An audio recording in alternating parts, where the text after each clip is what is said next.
Hey everybody, what's going on? This is another edition of a riveting episode of the Pages Speak. Come on, somebody. Hello, hello, What hello, up, everyone. though? Yeah. We're going to ask that as you come on tonight that you share. As we go throughout this show, we're asking that you would like, comment, and share. Come on. Subscribe. Also, Subscribe too. Come on. Yes. That's something that we need to be doing. More subscriptions, more subscribing. Come on, join in to the Pages Speak. Yes, and then also join in on the conversation.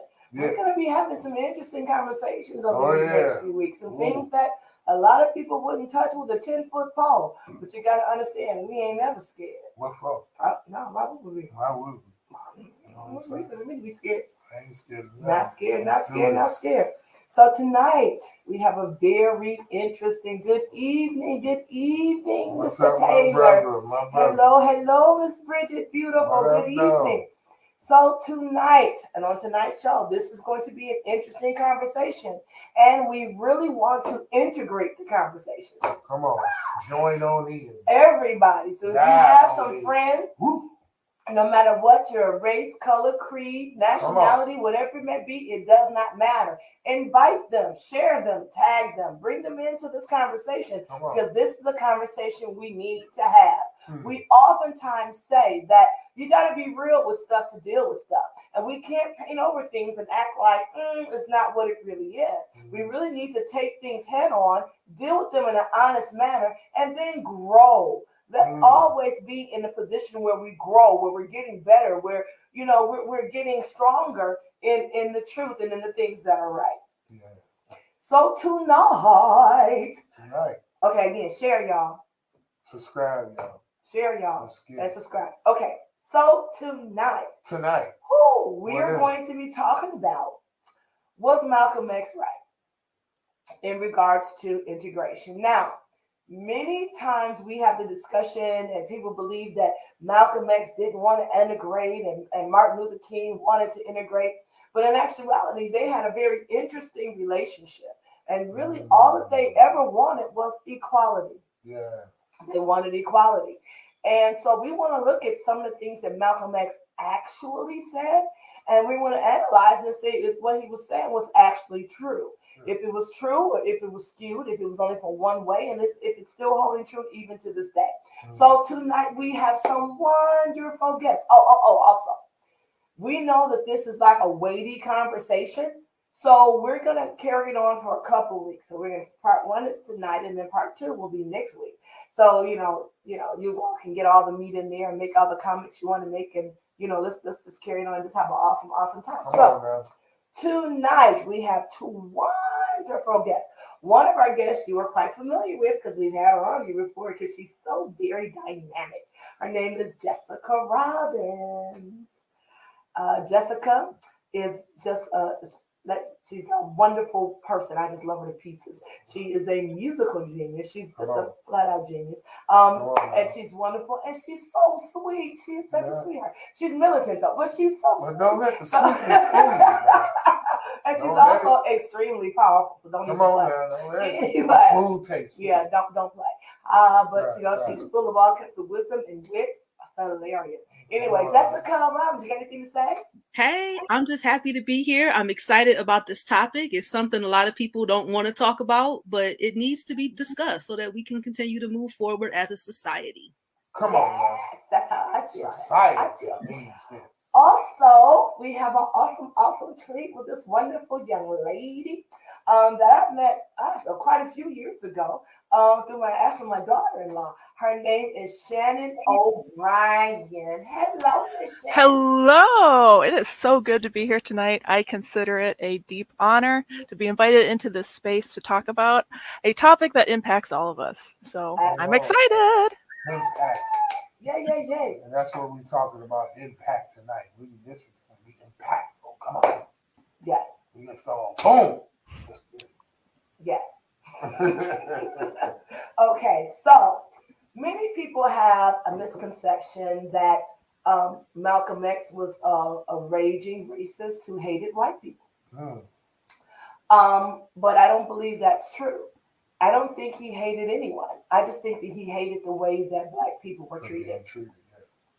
and he had the knack of speaking the truth as it pertained to him in a way that just did not sugarcoat anything at all. So there are quite a few things that he said, and it's a few things that we really want to bring up and we want to delve into, because the question is, was Malcolm X actually correct about some of the things he said in regards to integration? So one of the things I want to bring up that he actually said that I think is very important is one of the statements that he said. That's the way you laugh. What? That laugh. Like, well, it's like it was mischievous. There was something going on behind that laugh. Yeah, what? I'm scared of this topic. What? Why? Go ahead, read. Why is he scared? Ready, read.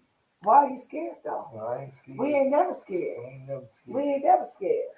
But that laugh was funny. Okay. One of the statements that he said is, when you are equal with another person, the problem of integration doesn't even arise. And so when I thought about this statement, if everybody thinks of everybody else as equal with them, would there be integration? Would there be a need for integration or to force people to come together if everybody respected and honored one another simply as human beings? So what do you think about that statement? Well, when I think about that at first, I like examples because it just helps me to be able to see what's going on. Mm-hmm. So if everybody were equal, if the schools in this neighborhood were the same as the schools in that neighborhood, if the grocery stores in this neighborhood had the same quality food as the grocery stores in that neighborhood, if the hospitals were the same quality in this neighborhood and that neighborhood, I don't think that there would be a lot of conversation about, oh, well, you can't come over here, or, oh, stay over there, because we have the resources in the different communities. And so I think with that statement, Malcolm X might have been onto something, because if things are equal, it's really not an issue, coming over here or coming over there, because if I have mine, you have yours, and it's all good, it's plentiful, it's bountiful. I don't think anybody would have an issue with me coming over somewhere else and getting something just because it's you could go anywhere and get it. But when there's a scarcity of it in this neighborhood only, and maybe in that neighborhood they don't have it, and I know I'm saying this and that, but please hear privileged and not privileged, and if you want to go even further, you can please hear white and black, or white and another minority. As long as the minority areas don't have these things, it's like, no, keep yourself over there. Don't come over here trying to take ours or trying to mess up what we have. I'm sorry.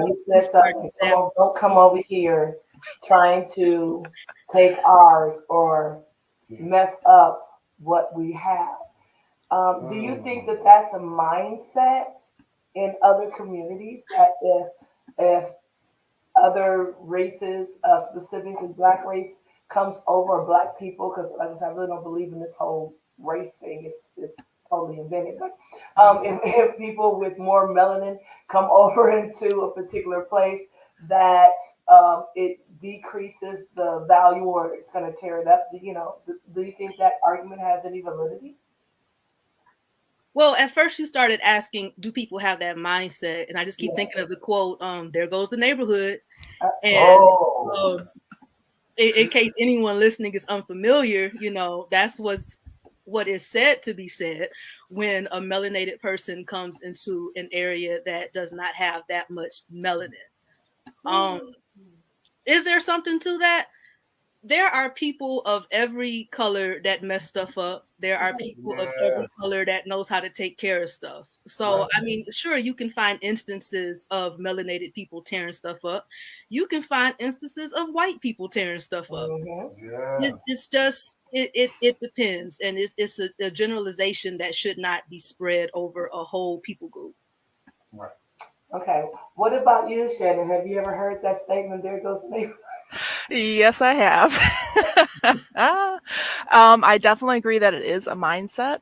If we, like Jessica said, she's kind but militaristic. I love it. She's straight to the point. If two people have the same things, then there's not going to be a big deal, you know. So Malcolm X was big on, you know, let's be separate, but let's have the same stuff. Let's have control over our resources. Um, a lot of these questions of integration have boiled down to control. Who's in control over the resources? If you have a minority being integrated into white society, it's still white society that has control. It's still the minority that has to adapt to the white society to make white people feel comfortable. Yep. And as soon as white people start feeling uncomfortable, that's when things go south. Okay, so why do you think there's so much discomfort? I think the mentality that a lot of white people have is that resources are limited. There's only so many pieces of the pie. And if there's more equality, then me and mine will have less of the pie. Wow. So would you say that that's rooted in fear? Oh yeah, absolutely. Okay. So a lot of the things is rooted in fear, but is it a viable fear? I mean, is it a realistic fear? No. Yes. No. A lot of it has to do with false assumptions about, you know, people taking more than what's theirs, and it comes down to fear and insecurity, an unknown, a fear of the unknown. I will say majority of white people don't have an authentic relationship with a Black person. They might say, oh, I have Black coworkers. We're cool. We eat lunch together.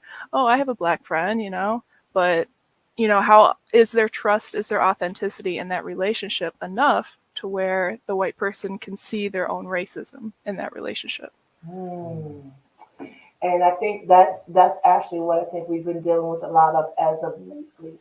Whereas people are pointing out where certain things are racist, where there are assumptions that are made, a lot of stereotypes that are believed, a lot of fears that are acted upon. Because even when, and an absolute lack of empathy, even when you see, again, even these killings, and I wasn't even going to go there, but a lot of the killings of Black people, you know, they pull a trigger quick because of their fear. They felt threatened. Whereas if a person looked like them, they didn't feel as threatened. And so there's a fear that has been perpetuated that causes them to behave in a different way. Or it's like flight. There's a fight or flight kind of instinct, but whenever fear is introduced. So with that saying, with the whole integration that was being spoken about in the 60s, when there still was the presence of fear, then you were going to have again fight or flight. So you had a lot when Blacks did integrate or come into the neighborhoods, there was what we call white flight. Black people moved in, the white people moved out. And it's because there was a fear, there was a fear that was perpetuated that caused them to think that something bad was going to happen to them because they did not know who Black people really were. They really didn't understand the heart of Black people to recognize that, you know, we're really not different. We're all human beings and we all desire the same things. Even when it goes even to the point of, and I'm going to take a shift and then we're going to come back. There was a Susa Street movement where there was a very, very mighty move of God. And before William Seymour even had really established his church, um, you know, there was already segregation to whereas he couldn't enter into the classroom because he was Black and everybody in the classroom was white. So he had to sit on the floor outside the classroom. Well, he was infilled with Holy Spirit. God moved mightily upon him, and there were many, many miracles being done. And his church was integrated. It was every nationality. It was men, it was women, it was Jewish people, all of them, because they were seeing the movement of God. And so then, I want to say it was Parham came and he believed, since he was the one that was initially teaching about the gifts of the Holy Spirit, that he was supposed to come in and he was going to be the head of the church because he was a white man. And a Black man should not be over all these white people. And so when William Seymour would not give him control of the church, he went to the media and he inflamed the people that their white women were falling into the hands of these big black bucks, and they were being touched, and they were being caught, and they were just, these women were going to be fondled and raped by all these big black bucks. And then the white people started converging to try to break it up, and then it was just a great big mess. And so what he used in order to bring a destruction to a move of God was fear, lies, and a sense of superiority, that because he was a white male, that he was supposed to be in control of the entire movement. And so we see that in the church. We see it quite prevalent in the church. If people want to wonder why the Pages Speak is talking about this, now we're getting around to what we're talking about. So we see it quite prevalent in the church, whereas it's not odd to see black people in a church that's led by a white male, but you won't see the same kind of dynamic as far as an entire white church being led by a black male. Yeah, because we still have that lack of really believing that we are all equal, that we're all equal in the eyesight of God, that no one is superior to another, and that if people saw one another as equal to another person, the issue of integration would never arise. So this quote by Malcolm X that we're saying, was he right about integration? This quote, when you're equal to another, the problem of integration doesn't arise. Is that true? That's true. You ain't got nothing to talk about if it's already in existence. What is it to talk about if everything is all shared across the table? And I got it here, you got it there, everything is equal. We don't have this conversation. We wouldn't even have it. Yeah, I agree. That's true. It's just honest. And when you have, if you're trying to preserve yourself, and there's way more, because that's the lie. It's way more resources that's more than what you say it is. So it's kind of like I'm gonna hold on, because this is the problem that I have with mindset. We all were trying. It's sometimes in that particular culture, it's a thing about trying to be number one all the time. Yeah, control. Always trying to be on top. When we all equal, we all on top. You know what I'm saying? And that's my thing with, and most of the time when I experience people, it's always trying to be the first, or it's always trying to be the one, or it's always, and don't have any kind of way of being that. We're going to keep you where you are. You can never ever rise to another level. We just want you to stay right there in your little corner and be in that corner. I don't care about what's going on over there, as long as it doesn't happen over here, as long as it doesn't mingle into my society, and which we all are a great big society in America. But you want to have a separate society. But I agree with that. Why would I want to be a part of something that abuses me, that tears me down, that doesn't want me to get ahead, that doesn't want me to be in the conversation, don't want me to even really articulate or get into a good place or a good space? So we can say that in that particular statement, he was right. He was on it. All right. Have another statement here.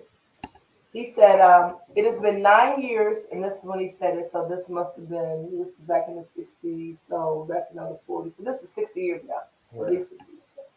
It's been 9 years since the Supreme Court, when was the Supreme Court decision? I gotta look it up. When the Supreme Court decision outlawing segregated schools, yet less than 10% of the Negro students in the South are in integrated schools. That isn't integration, that's tokenism. So right now, when you look at integration, only 14%, since the Supreme Court decision, only 14% of schools have actually been integrated. So we were having a discussion like right before with our producer, and she was like, she went to a school and one time it was all black, and then she went to another school and it was all white, but she did not experience a full integration of schools. right now, when we look at many cities, because of the flight, you look at many cities, again, it's still not integrated. We do have quite a few tokens here and there, but there is no real integration. So, what do you all think about that? Go ahead, Shannon. You hit that one. All right. Where to start?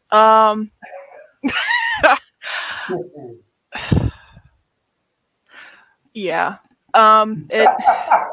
Forced integration will never work. I'll just say that. Forced integration will never work because it's a heart issue. Yeah. The moment studies have found this in peace and conflict studies, that the moment you look at another person and you go from compassion to contempt or disregard is the moment that you stop seeing the humanity in that person. Oh, that's good. So as soon as you stop seeing the humanity in another person, you go from compassion to disregard. And so I see that in a lot of the integration efforts. We don't see people, we see their color, we see their socioeconomic status, and therefore it's harder to empathize and sympathize with them. So forced integration will never work. It's interesting that you were saying empathy. Empathy is really just putting yourself in someone else's shoes. Mm-hmm. And empathy is really a requirement in order for you to have compassion and actually move in order to help or assist someone to get better. You have to have empathy. So I see empathy, and like I said, we see examples even in the news where there would be a Caucasian young man who just shot up a whole movie theater and they take him to get Burger King. And then you have an African-American kid who they won't even allow to use the bathroom. And so there's no empathy. It's like they're almost like, again, it goes back to the lack of equality, the thinking of this is not even of the same level. Like, honestly, I thought that this person is not like me. And if you cannot put yourself in another person's shoes, you can never treat them the way you want to be treated. You'll never be able to follow even the basic tenets of God. Treat your neighbor as you want to be treated. You can't do that because you cannot fathom that person as being just like you. It's like this person isn't like me. I like my dog more. I would do for my dog before I do for this person. Oh gosh, that's so real. Well, okay. So anyway, talk about it, ladies. Okay, let me jump in for a second. So, you said something so good. You were talking about how it's a heart issue. Mm-hmm. And so they wrote it in the laws, okay, integration. Let's integrate the schools. And so when I think about the law, I think about, okay, 10 Commandments, the laws of God. You know, he says, thou shalt not kill. Don't murder. Don't do that. That's wrong. Mm-hmm. And then we get into the New Testament and Jesus goes on and says something like, even if you have hatred towards your brother, that still counts as killing him. Mm-hmm. You didn't pick up a knife, wasn't no bloodshed. He's still up walking around, but you're still breaking that. Mm-hmm. And so he goes on to say, you know, the sum of the law is love. But you can't really legislate hearts. Like the legislators can't say your heart has to do this and your heart has to do that. So they write in the books, you know, let's integrate the schools, let's get everybody together. But if people's hearts is somewhere else, mm-hmm. you can still not be integrated. Like there's always going to be a way to get away with it. You brought up something, and I don't even want to really touch on this, but just the way I think you talked about someone with if a white person shoots up a movie theater, what if a white person shoots up a school? You know, and my heart goes out to Oxford. 1,000%. That was an awful thing that happened. I know people who are in that community and have family members that went there. That was absolutely awful. How many times do we have shootings in Black schools and it doesn't even make the news? How many times do we have threats at Black schools and they're just like, you know what, we're going to have school anyway? let me say this. My views and opinions do not reflect any entities in which I may be a part of outside of LLC. Got to put that out there. But it's very different even within the school systems now. If there's a gun threat, yeah, all right, well, we're still going to be in school, and while we're going through what we're doing, we'll check it out. It's not equal at all. But you got a false sense of a system that is saying one thing and doing another. So the system is designed to protect certain said individuals. And when you're dealing with a system, the system is only as good as its word. So if I put something out there that's saying I want to, we're all equal, but then on the whole nother level, the system is being played and already structured that even if I put that out there, it's a false narrative happening. And I've never even seen equal if I go into a school and there's still a spirit of racism that's still existing within the system, and the system backs up that, which takes away from what is originally supposed to be the original intent for us to all be equal and to be able to integrate. That's a problem. So the system has to be destroyed. Does that make sense? Mm-hmm. Yeah. Here's another quote from Malcolm X. He says, "You Negroes are not willing to admit it yet, but integration will not work. Why? It is against the white man's nature to integrate you into his house." So I was reminded, even when I saw that quote, I was looking at the movie, was it One Night in Miami? And Jim Brown had gone to one of his, a guy who was a fan of his. It was one of his sponsors. And the guy comes out the house and he's like, "Oh man, it's Jim Brown. You know, I love seeing you play. You're awesome. What you're doing for us is great. We just love you." And he's going and he goes, "You want some lemonade?" And he says, "Sure." So he gets ready to go in the house and Jim Brown goes to walk on him. He's like, "Oh, no, I don't like let none of y'all in my house. You can stay out here on the porch, but you can't come into my house." It's like I said, you let your dog in your house, but you wouldn't let a black man in the house. You know, if you know, and so it's like he says it's against the nature, and I don't know if it's against the nature as much as it's against what many people have been programmed with, the fear and the need for the control. Because at one point in time, back when slavery was first abolished, there was an integration. And in some states, there were black legislatures, and things were moving towards that. But then they stirred up fear, and the fear they always, the thing they always stirred up is that you black boys are gonna rape our white women. It just that always was the fear. This black man gonna come and rape our white women. You got to keep them separate.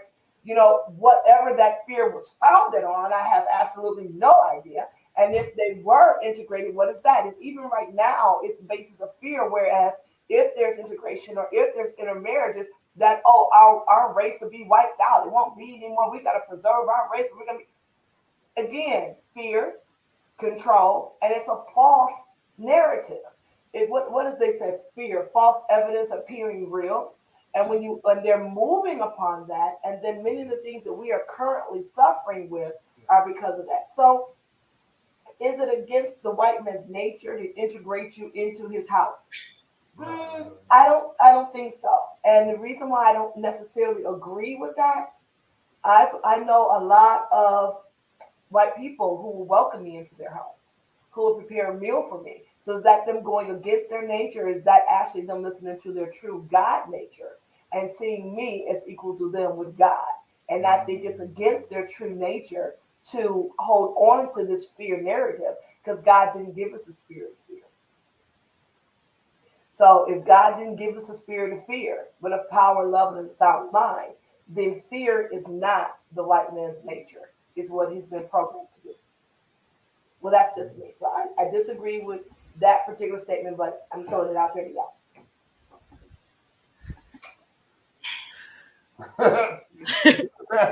Not in his nature. To integrate you into his house. I don't know if I would go as far as to say not into his nature, not in his nature. Maybe because okay, let's think about at Malcolm X's time. Okay, so a lot has changed now from there. A lot has not changed, but a lot has changed. And so in his time, I don't think he's talking about the white people that would let you into their home and cook the meal, because I'm not gonna say they did not exist, because there were many allies at that time. Yeah. But if I'm not mistaken, in that time you didn't want to be an N-word lover, because even as a white person you would be ostracized from your family and the white community. And so, and I can't speculate what was in his mind when he was saying nature, but he could have been speaking to the programming of the white person in America at that time. And so I'm not going to go as far as to say he was wrong in that one, but I might need some more clarification in what he's saying because of that. And I'm gonna leave that one at that. All right. So is it in my nature?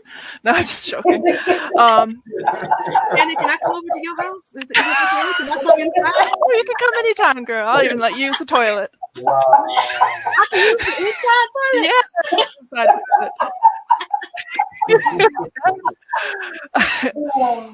I do believe that it's the programming. Mm-hmm. If you take two toddlers, one black, one white, put them in a room with toys, they will play together all day long. Yeah. Share their toys with each other.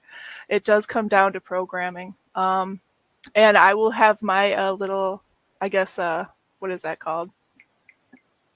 I don't know, my little points that I need to say that none of my opinions either reflect my employers or any organizations I'm affiliated with. Where was I going with this? Oh yeah, programming. So every interaction we have with somebody who is different than us marks us either positively or negatively. And for a lot of white people, the media is a very strong influencer on how they perceive the Black community. Yes. So I grew up outside of Detroit in a little town of northern Macomb County, and the only experience that most of us had was through the news of Detroit, which is predominantly Black city, and as the news would portray it, crime-ridden. So for a lot of white people, that's their only perception of Black people. Oh, they're down there in Detroit, they're just violent, and we're going to stay away. They can stay down there, we're going to stay up here. I remember the first time I went to the DIA when I was like, I don't know, a preteen or something. I was scared. I had never really been to Detroit before, and all you see is these news clips. But, you know, it was fine. And now that I'm older and I've been in the city for, I don't know, 10 years, I'm like, shoot, DIA was the safest part to be in Detroit. And I was scared. But every interaction after that with the Black person that was positive reprogrammed my mind. And it's programming. It does boil down to it. And it's impossible. I will say this, it's impossible for a white person to grow up in America and not be racist. Because of all of the biases that we're indoctrinated with growing up, it's impossible. And it takes, I'll probably still be undoing this until I die. Wow. Wow, Shannon. Wow, that just made me so sad. That was a heavy pop. That was like a bomb. That just made me so sad. But, you know, the truth of the matter is, because of the history, because of the media, because of the stereotypes, because of the lies, because of the programming, it has instilled fear. It has instilled a false sense of superiority, all the way to the white Jesus. With the, you know, it's just all this false narrative. And, you know, that just to know that you will be constantly undoing that. But the beauty of it is that you recognize it and you're willing to do that work. Whereas many of even our Christian brothers and sisters will not be that honest. And they'll continue to say, I'm not racist and I don't have a racist bone in my body. But in actuality, if you're not real with it, you'll never deal with it. And if you never deal with it, you remain in that place. Listen, we are beyond time for this week. So we're going to have to pick this up for next week. Yeah. So tune in next Thursday at 9 p.m. We are continuing this conversation about was Malcolm X right about integration. Again, the pages speak every Thursday at 9 p.m. We will be right here. And next week, again, we're going to go to part 2 with, again, our wonderful Jessica Robbins and our awesome Shannon O'Brien. Oh my God. And so we're just so excited and so share this, because we have to have honest conversations. The word of God, again, I'm going into the truth will make you free. But if you're not willing to face the truth, if you're not willing to even speak the truth about your situation and what you know and your programming and things that you're holding on to, your programming, your prejudices, whatever it may be, if you're unable to speak the truth and really face it, then you'll never be free from the hatred, from the fear, from the racism, from the dishonesty, from the segregation, and neither will the body of Christ be able to be whole because we'll still be walking in those lies. But we will deal with more of this next week. And until then, I'm Stephanie Page and I'm John Lee. This is that's Jessica and that's Shannon. And we will see you all again next week, 9 p.m., same place, same time. Until then, bye-bye.